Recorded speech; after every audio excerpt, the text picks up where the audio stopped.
Assalamualaikum warahmatullahi wabarakatuh. Halo semua, perkenalkan nama saya Sofi Arnold Persari dengan NIM 0104211007, jurusan Manajemen Dakwah, Fakultas Dakwah dan Komunikasi semester 7. Nah, dalam video kali ini saya akan menjelaskan bagaimana rute perjalanan jamaah haji dari gelombang 1 dari Tanah Air, Mekah, Madinah dan kembali lagi ke Tanah Air. Untuk itu, teman-teman bisa melihat video saya yang akan saya paparkan dalam bentuk animasi. Selamat menyaksikan.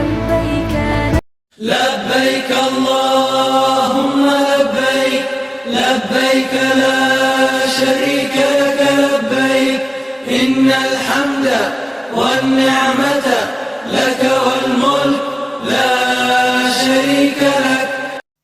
Langsung saja di sini saya akan menjelaskan rute perjalanan pada gelombang pertama. Rute pertama itu dimulai dari Tanah Air. Tanah Air itu dari mana sih? Pertama dari rumah. Dari rumah kita sudah mempersiapkan apa-apa saja yang menjadi kebutuhan kita untuk berangkat melaksanakan ibadah haji, yaitu kan setelah keluar surat nomor porsi haji, nanti setiap bus dari daerah masing-masing aku membawa para jamaah menuju asrama embarkasi. Nah, di asrama embarkasi ini jamaah nanti akan membawa surat SPMA atau surat panggilan masuk asrama. Kemudian ada penimbangan barang, yaitu penerimaan itu nanti berupa kartu akomodasi, gedung identitas, uang living cost. Kemudian ada pemeriksaan kesehatan akhir. Kemudian nanti jamaah akan mengikuti sholat jamaah, ceramah kesehatan manasik, dan praktik manasik. Selanjutnya, nanti dari asrama embarkasi, kita nanti akan diarahkan menggunakan bus menuju bandara. Nah, bedanya keberangkatan gelombang 1 dan gelombang kedua itu apa sih? Itu bedanya dari kalau gelombang 1 dari Tanah Air kita langsung menuju ke Madinah, yaitu tiba di bandara namanya Bandara Amma. Sementara kalau gelombang 2 kita dari Tanah Air langsung menuju ke Bandara King Abdul Aziz, yaitu yang berada di Jeddah. Nah, itu beda antara gelombang 1 dan gelombang 2 dari rute perjalanannya. Selanjutnya, setelah kita tiba di Bandara Ammah Madinah atau Amir Muhammad bin Abdul Aziz, nanti jamaah akan diarahkan untuk masuk ke ruang tunggu untuk pemeriksaan bagasi, pemeriksaan badan, dan nanti jamaah akan diarahkan untuk mencari koper atau barang yang mereka bawa. Kemudian nanti ada pemeriksaan barang atau koper. Kemudian nanti para jamaah akan diarahkan untuk naik bus menuju hotel yang telah disediakan. Kemudian setelah itu para jamaah akan diarahkan untuk naik bus mengambil mikot di Bir Ali. Kemudian disunahkan sebelum ihram, yaitu mandi, bercukur, memotong kuku, memakai wangi-wangian. Pakaian ihram untuk laki-laki dan perempuan.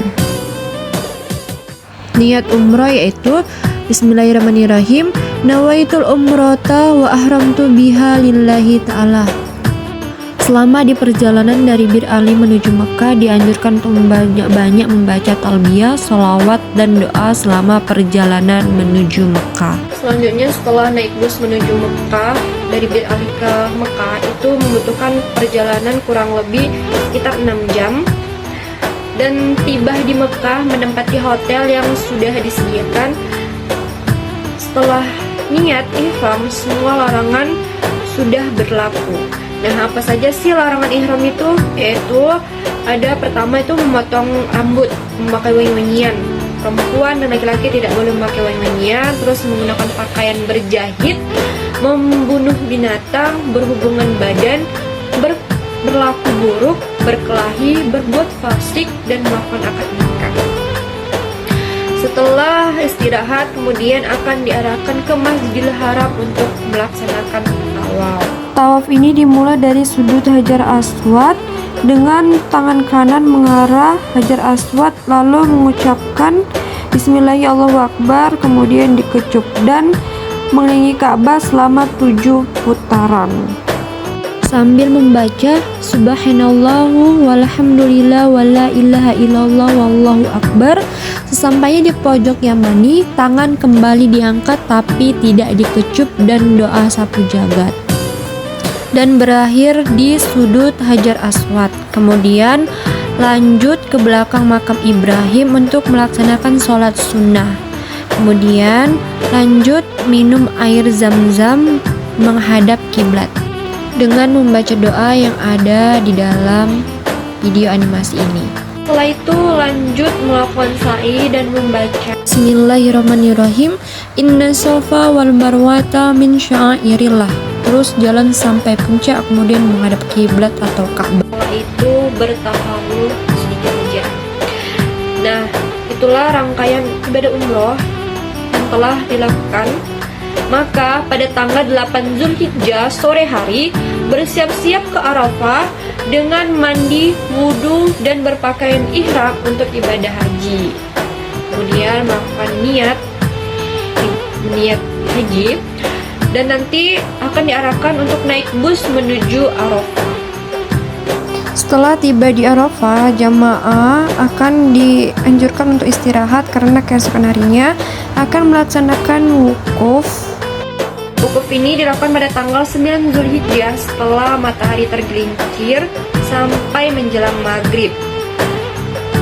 Kemudian keesokannya itu mendengarkan khutbah wukuf, sholat zuhur dan asar jamak, takdim, qasar, berdoa, berzikir, dan bermunajat, dan lain ibadah haji yang dilakukan. Setelah maghrib, bersiap-siap naik bus menuju Musdalifah. Setelah tiba di Musdalifah, berhenti sebentar untuk mabit hingga tengah malam, dan di situ banyak-banyak melakukan doa dan berzikir. Dan nanti para jamaah akan menerima batu kerikil yang sudah disediakan. Kemudian nanti para jamaah akan diarahkan untuk naik bus menuju Mina setelah lewat tengah malam. Setelah tiba di Mina, yaitu jamaah akan diarahkan untuk menempati tenda sesuai nomor maktubnya. Kemudian melontar jumrah Aqobah pada tanggal 10 Zulhijjah dan tahalul awal. Kemudian nanti melontar jumrah Ula, Wusta, dan Aqobah pada tanggal 11, 12, dan 13 Zulhijjah. Kemudian bagi yang nafar awal tanggal 12 Zulhijjah sebelum maghrib harus sudah meninggalkan Mina. Namun bagi yang nafar sani meninggalkan Mina pada tanggal 13 Zulhijjah. Setelah itu jamaah balik ke hotel untuk mempersiapkan tawaf ifadah, itu sama dengan waktu pelaksanaan umroh.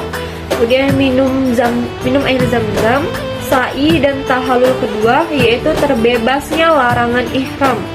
Kemudian setelah melakukan semua rangkaian ibadah haji, yang terakhir itu melakukan tawaf wada atau tawaf perpisahan. Nah, di sini momen yang paling sedih karena harus meninggalkan Baitullah. Dan nanti para jamaah haji akan diarahkan untuk ke Bandara King Abdul Aziz di Jeddah. Kemudian dari Bandara King Abdul Aziz di Jeddah, nanti jamaah akan pulang ke tanah air, insya Allah dengan selamat, sehat, walafiat. Mungkin saja penjelasan saya mengenai rute perjalanan gelombang 1 dari tanah air menuju kembali pulang ke tanah air dengan selamat. Saya ucapkan terima kasih. Wabillahi taufiq wal hidayah. Wassalamualaikum warahmatullahi wabarakatuh.